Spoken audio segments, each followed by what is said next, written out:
Yehuda, welcome back to Pure Podcast. I'm really excited to have you again. This is your second time on. Thank you for coming. You're welcome. I'm excited to do it. Sounds like the first one went well.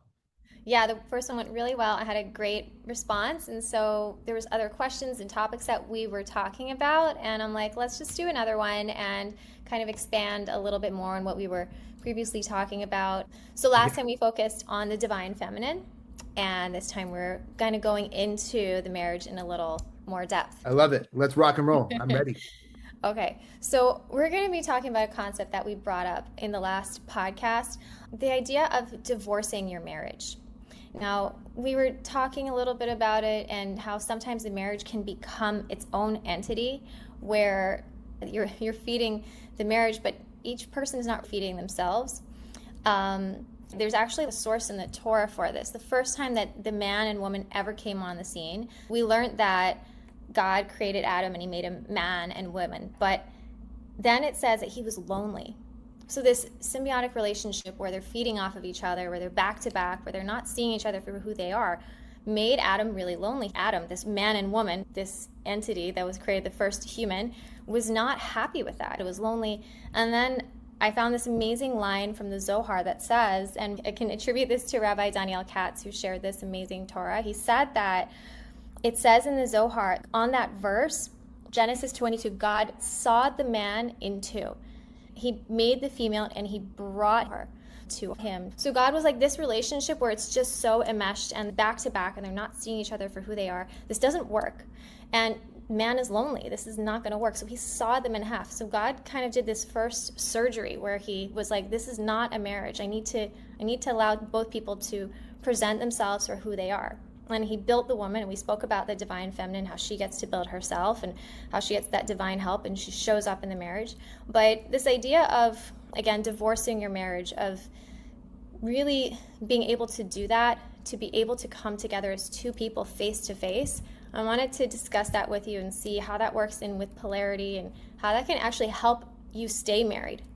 hmm So it's a great thing. And just a disclaimer, like I do learn a lot of Torah. I don't pretend to know anything about the Zohar. I learned the Zohar many times, but it's like the more deep you go into these things, the more you realize you don't know anything. Right. So I'm not going to pretend I know the pure interpretation of what you just read, even though I've heard of it, I know it. I have my own little insight on it, but you can take it for what it is. It's not like I'm making a chiddush or anything like that or something new. So when you break down this idea that when we get married, the vast majority of us, I would have to say all of us, but let's just pretend the vast majority of us, we're kind of thrown into this environment of you're together. And it's usually back to back in the sense of like you come into this new married life together as quote unquote one person, and you do not have the skills to see each other face to face. We're not given those skills. We're not given the ability. I'm just bringing down the metaphors from that Zohar and Rabbi Katz, right? So again, this is my interpretation. It doesn't mean I know what I'm talking about. So I just want to give that disclaimer. Um, and you're kind of given this back-to-back version of what marriage is supposed to be. That you're together, but you don't really understand the rules, and she feels this way, he feels that way, and it's you're not facing each other, and it's a problem. And it says that Hashem sawed them in half. It's I don't know if it's literal, but it's definitely metaphorical. I can tell you that. It could have been literal. I don't know. I wasn't there. So, but let's take the metaphor aspect of it as far as what polarity means and what we're talking about today, which is in order to really see each other properly, you got to go through some stuff. It hurts. It's going to be painful. And that's what sawing represents. Like you have to be able to kind of make a rupture repair, rupture repair, rupture repair. And so that's a huge part of marriage, especially healing in a marriage, because you have to be able to saw the problem. And you've heard me say, because you've been in my program and you've been a little bit a part of my ecosystem, and I've said to everybody, including you and your husband, this is the hardest work you will ever do. The hardest, but it's also the most rewarding if you do it right. And that represents being able to face each other. what's called radical honesty. Because what is facing each other? You actually see each other for who you are, like who you really are face to face. I'm pretty sure they were naked, so that represents completely bare truth, like everything and everything, no boundaries. So it's painful to get there. So let's call that the sawing in the half. Okay. Then you finally get to see each other. And when you see each other, you're very vulnerable and bare and naked. And okay, so how do you now navigate that? Well, that's creation. Because what did Adam and Chava create? Everything, everyone. The children of mankind come from that, apparently. So this is where you have the ability to go through the struggles of what marriage is. We're thrown in back to back and we're kind of stuck together, right? We're fused together, right? And Yeah. then you got to realize like, oh, this isn't working. I'm lonely. Like I do not like the way we're back to back. All right, are you ready to get sawed in half? Are you ready? Like It's painful. it's gonna hurt. You're Yeah. gonna go through some BS and it hurts, but the reward, like I said, the hardest part is being sawed in half. The reward is being able to face each other purely, honestly, bare, and have literal children together, but children represent here fruit of the truth, the fruit of the truth of being able to face each other and to live a life of radical honesty. And one of the things that you brought up in the beginning of this analogy, so that's a very surface level interpretation of what you said or what Rabbi Katz said and what the Zohar says. That's my personal interpretation. I'm sure I've heard it somewhere. I don't know if I'm making it up. It doesn't matter. That's what came to me when you sent me this and when you said it just now. Mhm. When it comes to, you got to get divorced in order to get married, that sawing in the half represents the divorce, right? What I like to call it is a lot of couples, especially when they finally start to wake up and do something about their marriage. It could be anything from therapy, individual work. They go to a coach together, they go to a therapist together, they go to a rabbi together, whatever it is. Um, what often happens, and it happened to me, you end up worshiping the relationship. It becomes like an idol. Yeah. Like, um, it becomes like, oh, we have to work on this. We have to fight through it. We have to go to bed angry, wake up fighting, and do it over and over and over. And there's no time to really understand what happens when you got sawed in half. Of like, okay, we finally came to a place like we have to acknowledge that our marriage is messed up, that we need to do something about it.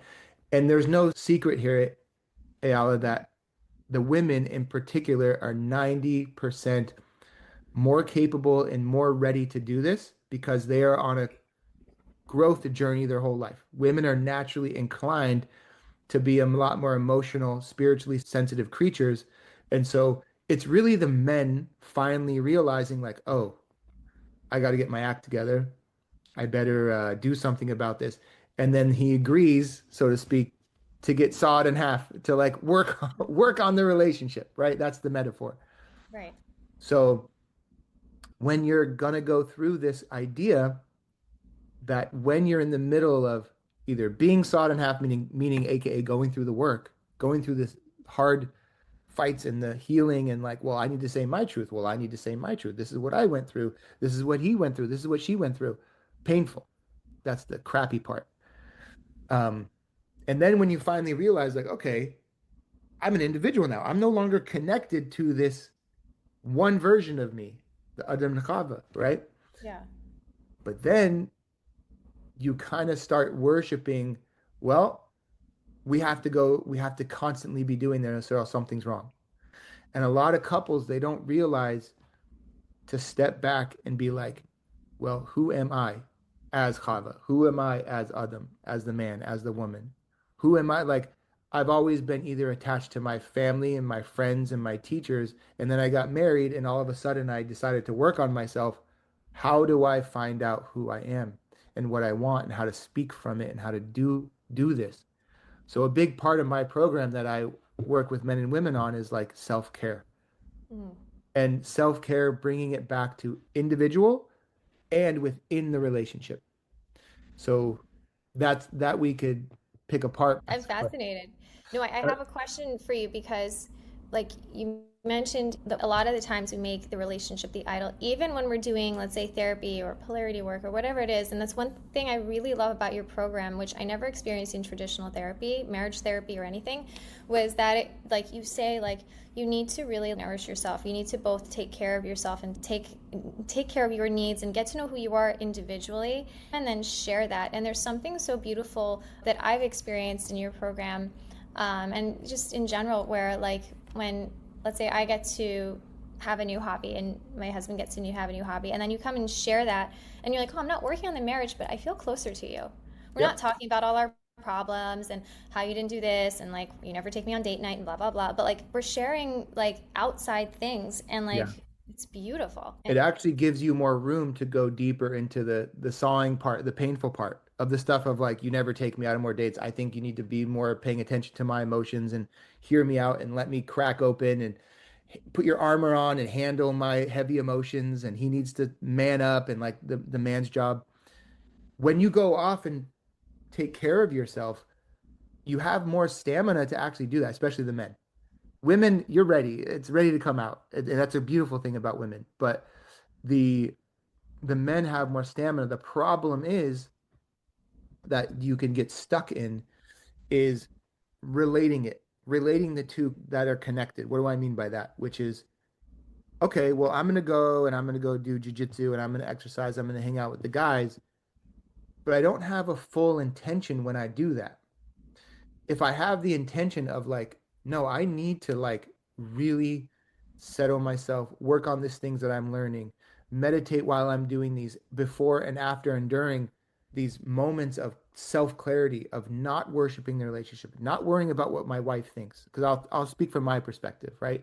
Not worrying about, yeah, me and my wife just got in a fight.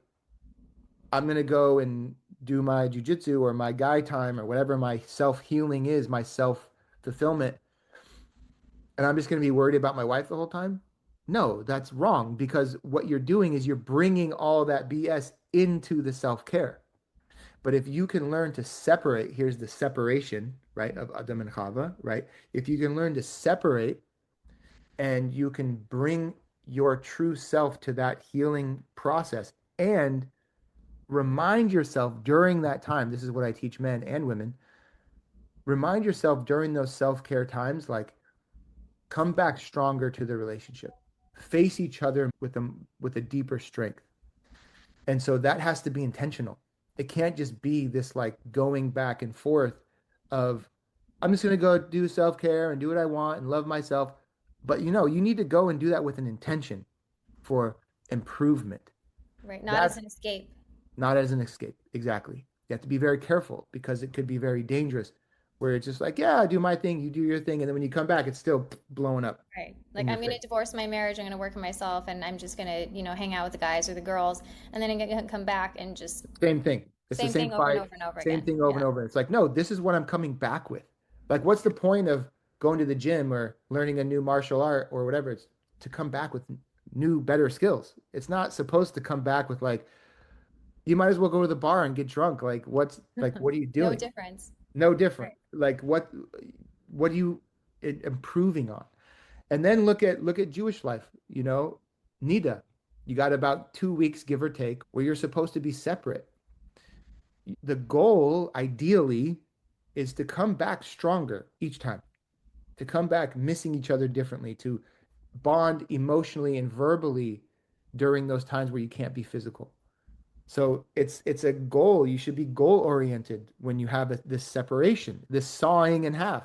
Like, Hashem wants us to go back and forth. You have Rutsa Vishu, which means going and coming back. You have Jacob's ladder, which is going up and down. The angels are going up and down. You have all kinds of metaphors in our religion of like what this represents. To like yeah, you have to have Shfir Sakalim, which is the shattering in tohu, and you have to have repair. Like I call it rupture repair. That's all. When you do that, look how a muscle is built. If you want to get stronger, you literally have to rupture your muscle fiber and repair it with good protein and good health. It repairs, it grows, it gets stronger. Then you go and you rupture it again.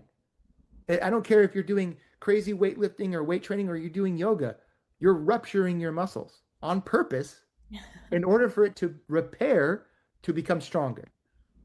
This rupture is the separation. And that's what God put into the blueprint of the world. He Yep. created that. He's like this separation, this contraction of light.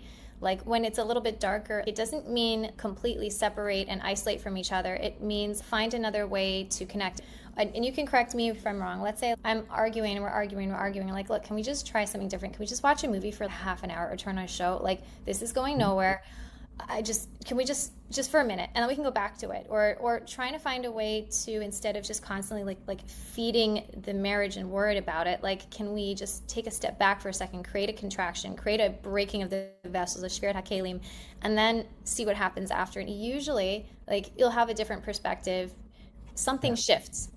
Yeah, exactly. And you nailed it. It's the same thing. And so when there's, and going back to what we said, like, what I call it, oh, you call it divorcing it versus not staying divorced. I call it worshiping it like a getchka, like an idol. It's Yeah. like if you're constantly in this marriage of like, okay, we're going to therapy, we're doing Yehudah's work, whatever it is, and we're just constantly on top of each other about the work, you don't have any kind of rupture. You don't have any kind of separation. You Right. need to be able to focus on this concept of moving apart in order to repair. And it's like you said, it's the way God made the world. It's, you have night, you have day, you sleep, you're you're in a coma for 8 hours, hopefully 8 hours. I wish I slept 8 hours. You know, Right. five to 6 hours, however many people sleep. Um, Ideally 8 hours, but you're in a coma, like you're repairing, and all day you're in life, working, kids, money, relationships, marriage. You're like rupturing, you're moving around, and then you sleep and you repair, or Right. vice versa. You could be sleeping and that's like a rupture, that's a separation. And then you kind of wake up and you go and repair. They both represent the same thing. And so it's this whole cycle within creation. You have opposites. Opposites unite. That's literally the definition of polarity. Opposites coming together. Yeah. Rupture and repair. He was the first polarity coach. He's like, this doesn't work. They're one unit. I need to separate Yeah, them. you I need a can't be north the and a same. south. And you've heard me say this because you know my program well. It's like it's not supposed to be fair. It's not supposed to be equal. It's not supposed to be something that is um 50-50. It's not. It doesn't work that way. And the more and the quicker you accept that, especially the man accepts, like, hey, no, I have a responsibility to lead this, to be in a position where I'm in charge of the safety. I'm in charge of, she wants me to help her contain this storm of emotions that's coming out and these things that she needs on a constant basis. And in order to have the stamina to do that, in order to have the strength and the confidence to do that, both of them need to step away and heal and return. Step away and heal and return. You need to do that. And if you want to talk about deep levels of polarity, which is what I teach, it's the man needs to lead that. He needs to know, like, his job is to encourage her. No, no, please go heal. What do you need? I'm getting you a day at the spa. Let's go. And don't just do it out of this resentment of like, well, that's what Yehuda said she needs, but I really hate it. No, you have to really actually know how much it actually contributes to yourself as the man and her as the woman. And then you, as the man, go and feed yourself. What feeds you? Do you think that couples can get resentful of that? Let's say the husband's doing just a whole bunch of healing or exercising, or like, let's say the woman she's just going off and like learning about herself and she's really going into self care. Can that actually cause resentment and break the marriage? And if so, whose responsibility is it to pick up on that and turn that resentment into understanding? Of course, it could cause resentment for sure, because the rules aren't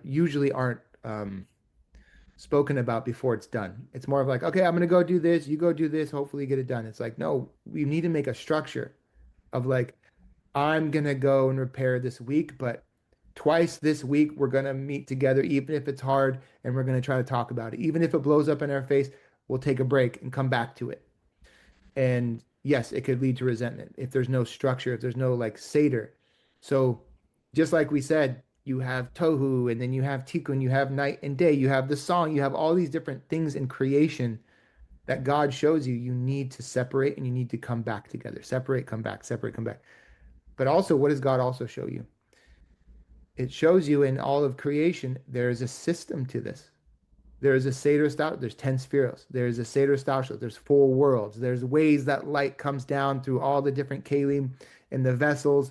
And this system, it's an organized mathematical system with the Hebrew letters, all of the 22 letters, and the way God speaks. It's math and it's systematic. So if a couple doesn't tap into that, and you don't have any kind of like, well, here's the Seder.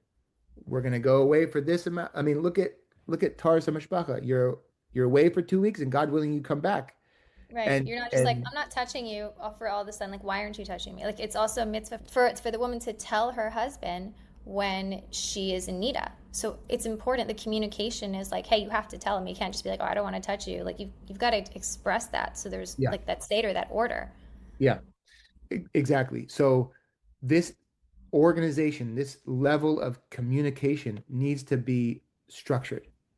And to answer your question of who's responsible for it, he is. Yes, she has to tell. I mean, in niddah in particular, should communicate. But who's leading the structure is you know what I'm going to say. It's him, because that's our job. I was guiding the question to that a little bit. So. Right. Yeah, exactly. So yeah, it's our job to be able to create that structure, lead that structure, put our egos to the side, stop complaining if it's fair or not. That's the biggest complaint that I get from all the men I work with. It's not fair. It's not fair. That's just a childhood wound where he never learned how to stand on his 2 feet and say, yeah, a man's job is to do things that isn't fair. That's a man's job. That is what you were built for.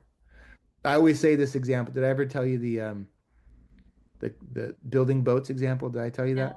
No. So, you know, it sounds chauvinistic, but I don't care. It's not. I'm not a chauvinistic person. Okay. When in history has a group of 200 to 300 women gotten together, chopped down trees, made boards out of it, fashioned it into an armada of boats, stocked those boats, stayed on those boats for months on end, maybe years on end, landed on a new land and conquered that land? I don't know. Has it ever happened in history? I don't think so. I can tell you factually, it has never happened. As far as recorded history goes, maybe there was a group of 300 Viking women who conquered land, but let me tell you that hasn't happened. Right. And why am I saying that? I'm saying that because the skills and the mastery that men have, the abilities that men have, we downplay, especially now in society. Mm-hmm. Like when I hear men saying, it's not fair. How come I have to be leading all this? How come I have to be the one organizing this and doing this? And I say, because look at what you're made out of. You're 97% more capable physically, emotionally, and mentally to handle cortisol levels, which is the stress hormone, coming from your testicles, your testosterone levels, than women are. They have 3% in their thyroid, their throat, of the ability to handle cortisol. AKA, what am I saying here? Right. I'm saying that men are built to handle difficult things. We are built to lead. That is our job. Now, where that plays out in society and all this, masculine, feminine, patriarchal, matriarchal, feminism, that's not what I'm talking about. I'm talking about biologically, neurologically. Men are literally built to handle stress 97% more than women are. That's God's design. Don't take it up with me. I did not create that. As a woman, I'm happy. We need that. I need men to build boats. I have no interest in. Yeah, look at. I think it's 98% of all hard labor jobs are held by men, meaning oil workers and construction workers and people who fix sewers and roads. I know there's some women in there, but it's 98% men. Right. And it's important to understand that, because we're not just talking about the physical aspect of it. You're saying, hey, physically you can handle this. You're also able to handle emotionally and handle the family and Yeah. be able to lead. And men don't recognize that. They're like, yeah, I'm Mm. strong. I can do X, Y, and Z. I can do more than a woman can, let's say physically. But like, you also know that you can handle the Yeah. entire emotional like load that Yeah. she's carrying. You could do that too. Yeah. That's not her job to hold yours. Yeah. You can hold We hers. exactly. We reset every 24 hours. We cycle, men cycle just like women, but we wake up ready to go the next day. You wake up like that every 30 days, give or take, Uh-huh. right? Women cycle over 30 days. So you're going to be up and down for weeks, just hormonally. I could show you on a graph. Yeah, I don't Yeah. need to show you. Every woman lives it. Every man lives it. Like that's why in so many couples, you have the conversation of why can't you just get over it? Like, what's the big deal? Like, why can't she just like move on? Right? Yeah. How many Yeah. times do you hear that or we hear that as couples? Right? Yeah. I'll give a quick little example. My husband and I, it's okay. I hope he doesn't mind if I share, but we had an argument, and then the next day he was like, he was fine, and I was like, I am probably going to process this for the next like 2 to 3 weeks. Mhm. And it was hard, but I'm like, this is just how I used to, before going into polarity work, I used to try to match his reset button. And then when I started That's you being learning about, masculine. yeah, Yeah. I tried Yeah. to, and then I just built like resentment towards myself for doing Hmm. that. Not even to him, I was resenting myself. So if something happened and it was small, or if it was big and it takes me longer to process than him, like it's okay that tomorrow he's okay with it. Like I'm not going to be upset that tomorrow he's waking up and he's singing in the shower and he's fine, and I still want to like lie in bed and cry. I Yep. understand now he's processing it on a 24-hour cycle, and mine could be 2, 3, 4, 5 years. Yeah. It could be a lot That's longer. also years. And also just hormonally, it's at least 30 days. Yeah. At least like it takes, I mean, look at how women, let's look at creation. Let's look at making babies. It takes a man X amount of minutes to make his version of the baby. It takes you at least 9 months. Look at it. Yeah. It's so quick for a man. It's so expansive and long for a woman. Like it's in everything. This stuff that I say and so many men fight back and be like, this doesn't make sense. I'm like, all right, I'll show you here, here, here, here. I'll show you scientifically, I'll show you spiritually. Like I didn't make this up. This is like how women are. This is how men are. And if we try to pretend that men need to always be like, well, what about my feelings? I need to get out everything I need. Sure, sometimes with your guy friends, and sometimes when she's ready, she'll want to hear all your sappy, beautiful, sad emotions, but not until you create that safety, not until you create an environment where a baby could grow. You Mm. have to create that openness of safety where life can blossom. And that is a man's role to be in service of that, to give, to be the giver. So that's why it's so important to like understand these rules of I let's put it this way for those listening and they're like understanding polarity and they're like into it. There's this idea of polarity that people really get wrong, especially the way I see it. People think polarity is like a thing. Like it's this technique. It's this new thing of like I practice polarity and I just call complete BS on all of it. It Okay. is. It's all BS. Why? Why do I say that? Because polarity is creation. It's not a thing. It's not like a technique. They just people label it. I'm a polarity expert. Yeah, I put that in my bio because that's what is the truth. I don't know what other word to use. I specialize in masculine feminine dynamics, and that just got the word polarity. But polarity is everything we've been saying. You Mhm. need to take back and forth. You need to understand light and darkness. You need to understand masculine and feminine. You need to understand that men are built this way and women are built this way. How do you reconcile this? Hashem made two parts of this world, masculine and feminine, and light and darkness, good and evil. Like, and I'm not equating good and evil to masculine and feminine. I'm saying there's two sides to everything. So that's polarity, that's creation. And so people just put this label on it of like, oh, yeah, polarity doesn't work for me. That is complete BS. Polarity is literally how you live every day. Yeah. It's creation. It's the way God created the whole entire universe.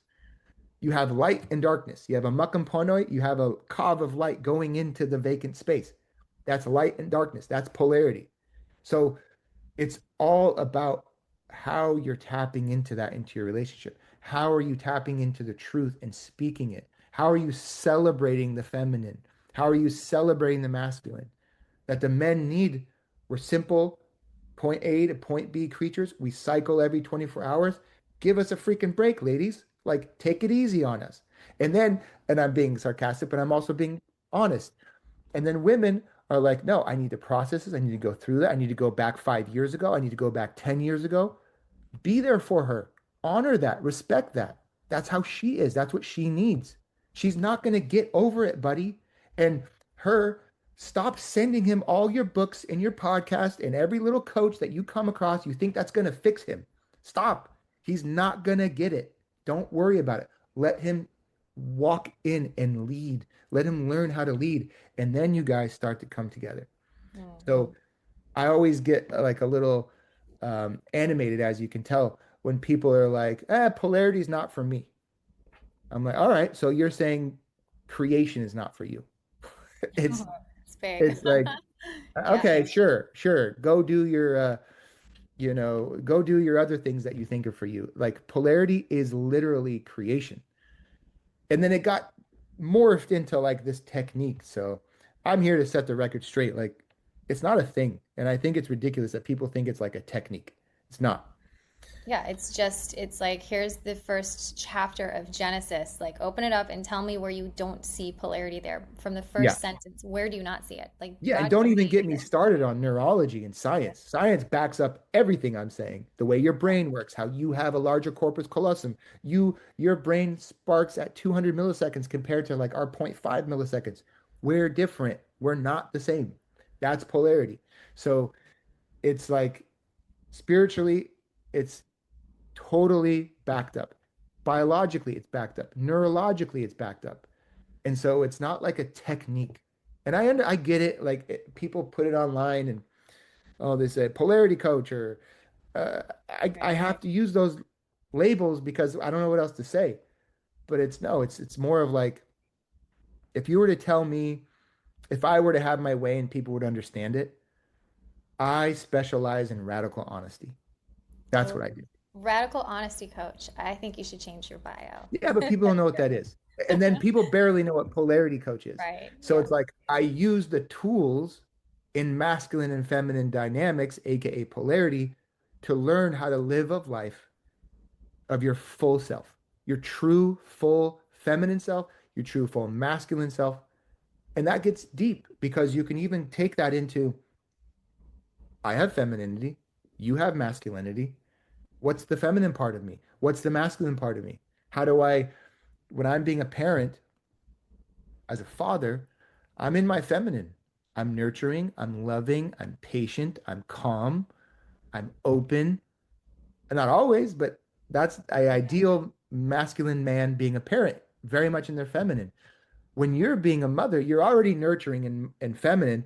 When you're being a mother, you're in your masculine because you are doing carpool, packing lunches, changing diapers, making sure they're safe, scanning the environment for safety, making sure they survive when you, especially when you're by yourself and your husband's not around.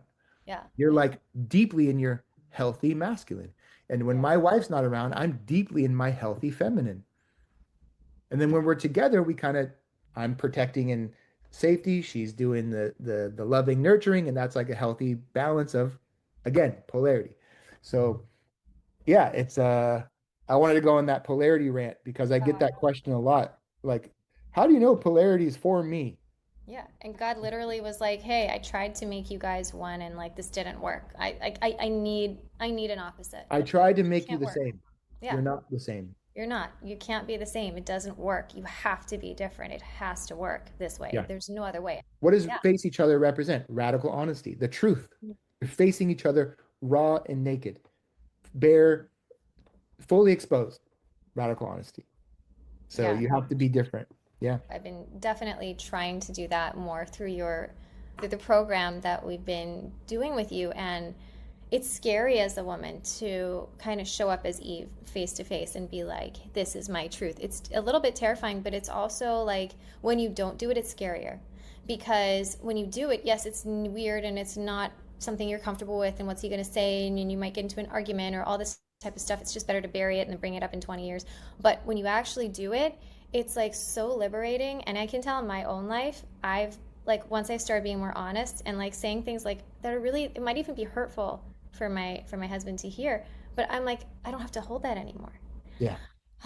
And like things start opening up in my life, like blessings start happening, and just I start feeling better, and I start exercising. Like it opens up for the woman so much more when we can be honest, because that's what we want to be. We want to be seen as who we are. We want to be understood and embraced and held, and like in all my craziness and all my tohu energy and all my insanity, like, will you still love me, or will you leave me? You know, I think that Arizal spoke about, like, one of the things a woman has a lot of fear. Like that's what she has fear about from her husband. It's terrifying.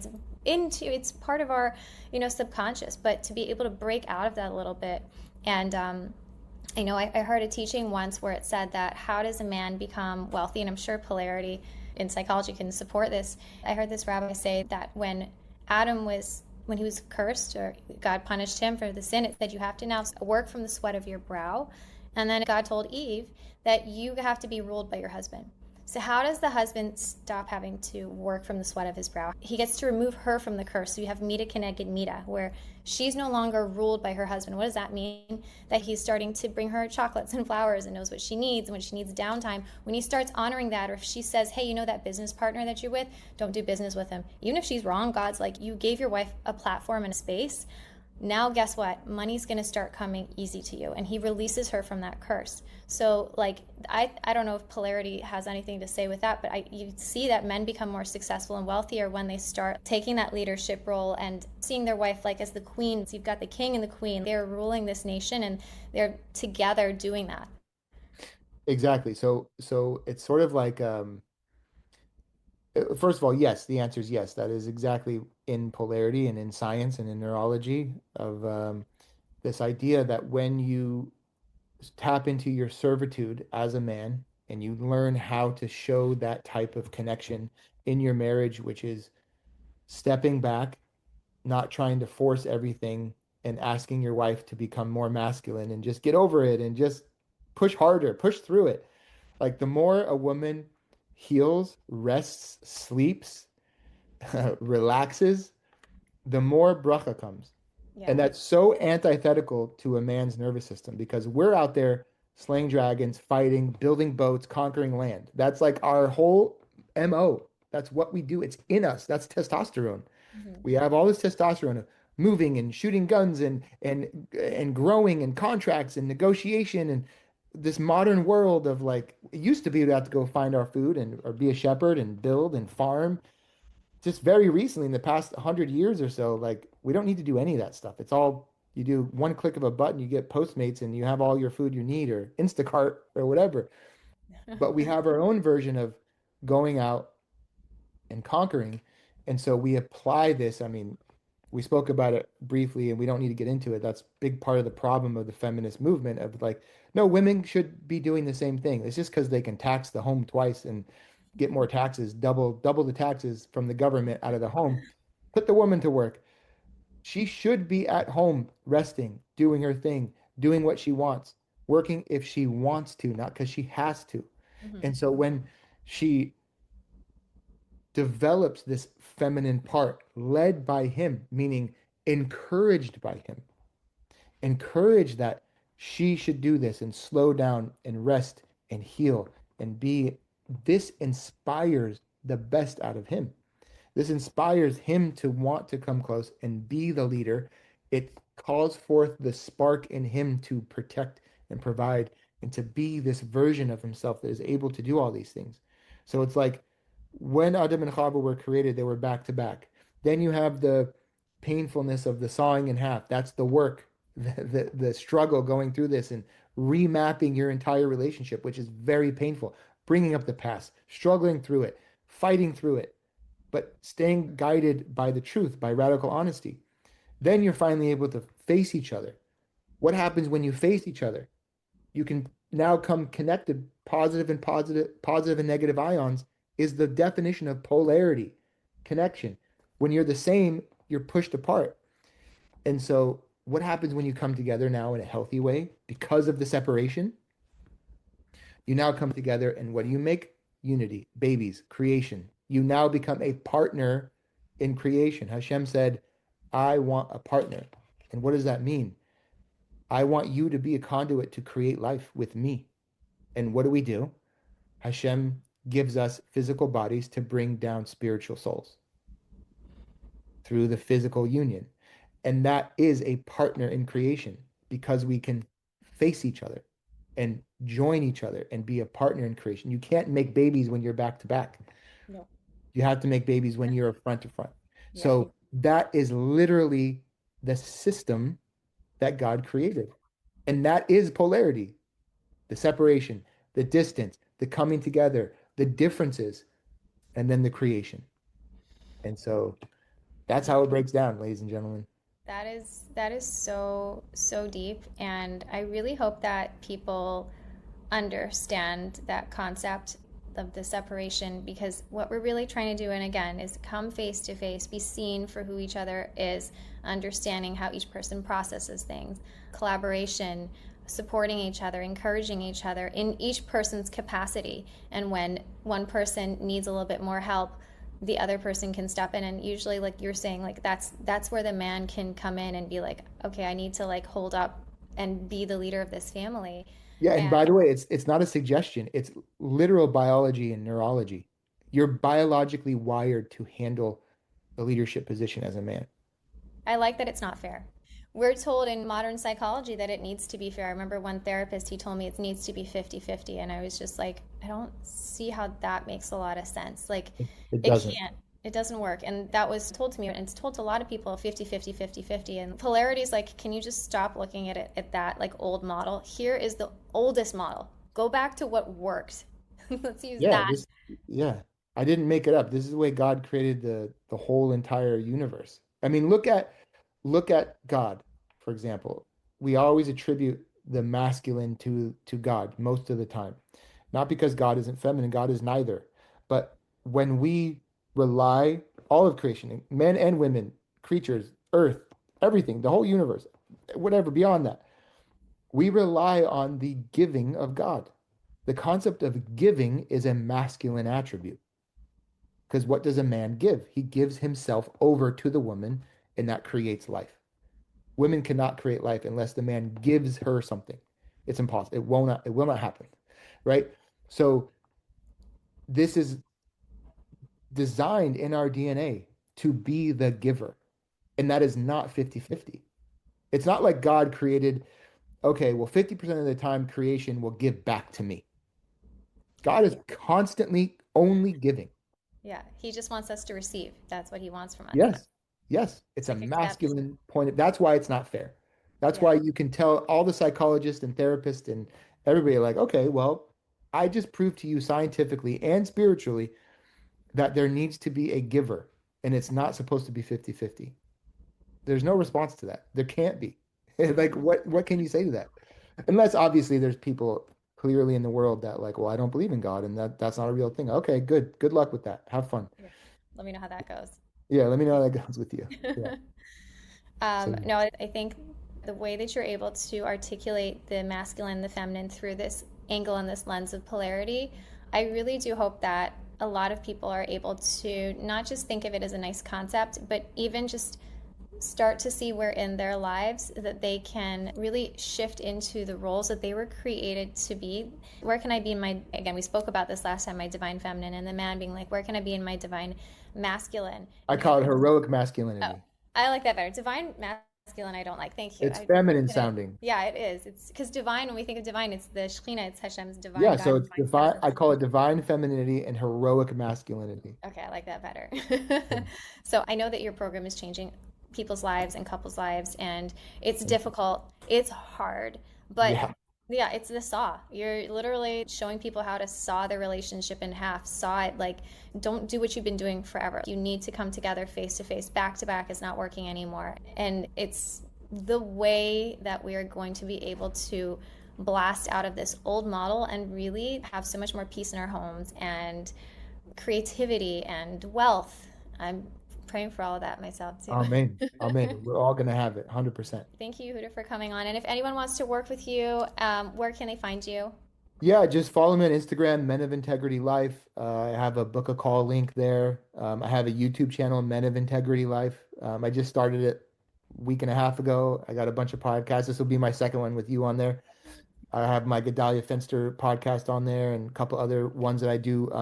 I try to drop every Saturday night a new like teaching and lesson that people are going to go through. And my last one was the more you ask questions, the less attracted she is of you. So meaning, AKA, learn how to be a decisive man. And it's a big turn on when you're very decisive as a man, you create attraction in the marriage. And the one before that was 5 steps on how to make sure your relationship is not fair. So yeah, I like that one. That was speaking great. of, yeah. So yeah, I'm having cool concepts like that coming out every week. YouTube, Instagram, my website. You can book a call with me on there and let's chat. Awesome. Well, I can speak from experience. I love your program and it's difficult, and that's why I like it. So thank you. Thank you. Thank you so much, Yehuda. And yeah, thank you for coming on, and we'll chat Of with you course. again soon. We'll do another one. Thank you. Take care. Thanks.